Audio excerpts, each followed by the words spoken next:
Hey, Ronny Dahl, Four Wheeling Australia. Welcome to Four Wheeling Studios. So for the last 3 months, I've been moving in here, and I'm going to answer one question straight off the bat, and that is, did I purchase this place or am I in fact leasing it? I put it on the mortgage, and I'll be honest, if I knew this coronavirus thing was coming and it was going to be like this, I wouldn't have done it. I would have leased it, or probably not even done anything at all. But it is what it is. I'm excited to show you guys what's around down here. So I'm going to show you downstairs first, then I'm going to show you upstairs, and I'll tell you what everything here is about and what kind of content you can expect to come out of the Four Wheeling Studios, which is up there, and the Four Wheeling Workshop, which is where we are right now.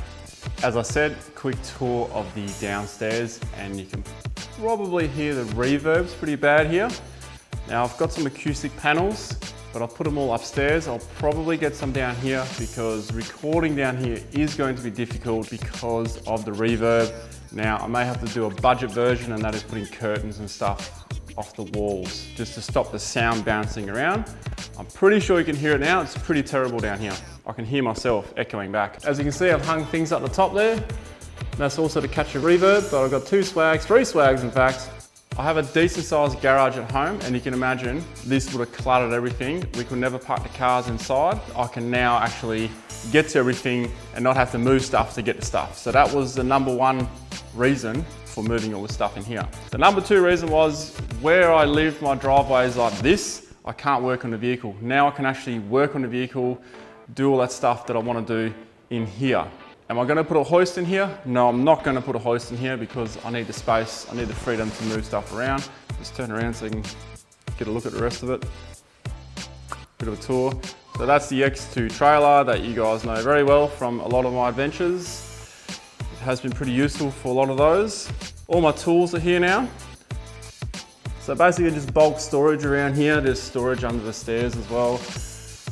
All my cast iron cooking gear, something Harry from Fire to Fork will be proud of.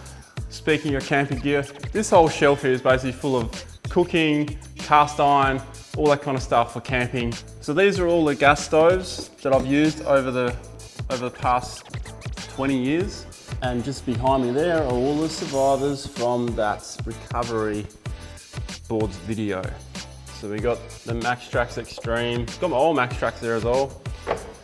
Got the abused ones and got the Tread Pros as well. All the survivors from that shoot. This is just the storage rack with other stuff on it. Like I said, I'm still moving in. All these noises you hear in the background, that's other factory units around the area, which does pose a bit of a problem when I'm trying to record stuff. It's just down here the problem is. Upstairs is not too much of a problem because I've got acoustic panels. You can expect some workshop videos to come out of here. In fact, we are already planning to do a video about how to install a UHF radio.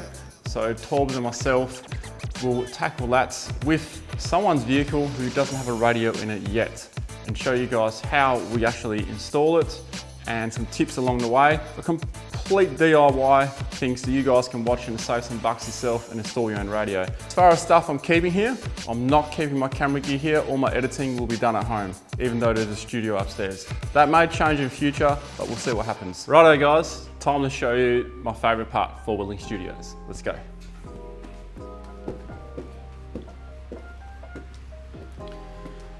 Now here's the first of many acoustic panels to absorb the sound, and you can already tell now that the echo is disappearing. They're amazing. Bloody expensive though. Right, let's continue up. This is it guys, up here, this is Four Wheeling Studios. I'll give you a bit of a tour around now, but let's go say g'day to the workers, the girls. One's working on scripts and the other is working on some editing. Let's go say quick g'day. Now I apologise for the noise, that is a fan up here. It's bloody stinking hot up here. And air conditioning is not quite in the budget at the moment. So anyway, let's go meet the girls.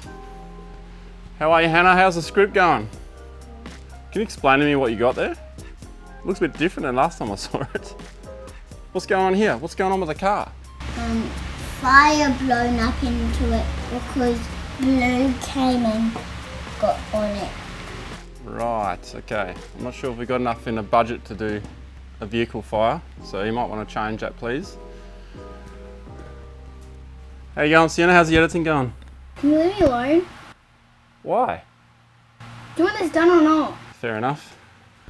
All right, well, I'll show you the rest of the place and I'll try not to disturb her. Here's a bit of a look at the wall that I've done acoustic panels on. I've got 10 of them. So we've got them all along here.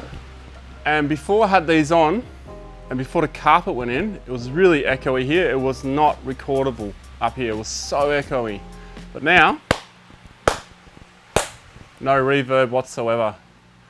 Stoked with that. Well, over here we have the four-wheeling team. These are the leftover mannequins from the shoots that we've done out at Waikam Farm. Destroying winch lines, destroying tow balls and destroying vehicles in the process, and mannequins. These are the fresh meat for the grinder. Now they look like this because the kids had a bit of fun drawing on them and they've dressed them up. It wasn't me. And right here is our planning station. This is the big map. This is a HEMA map. I know people are going to ask me. I think they're about $200 plus more if you want them laminated. And the postage and handling was a bit up there because it comes in this massive long tube, but well worth having on the wall if you're going to do big planning.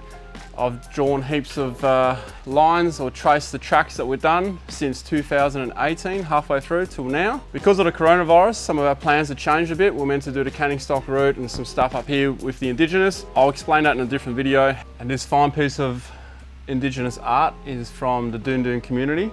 It has a story behind it, but I've forgotten half the story, so I've got to make sure I'm telling exactly the story that this represents. But that is from the Doon Doon community, and that is from that series that is running right now. And if you haven't checked it out, now's a good time to check it out, especially if you are in lockdown somewhere.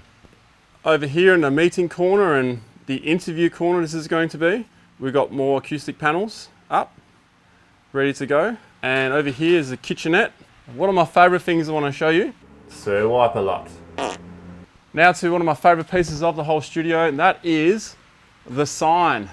This sign was made by this fella up here, Recon Adventures. Johnny, you're a champion, man. I love this sign. This sign is awesome. Wicked.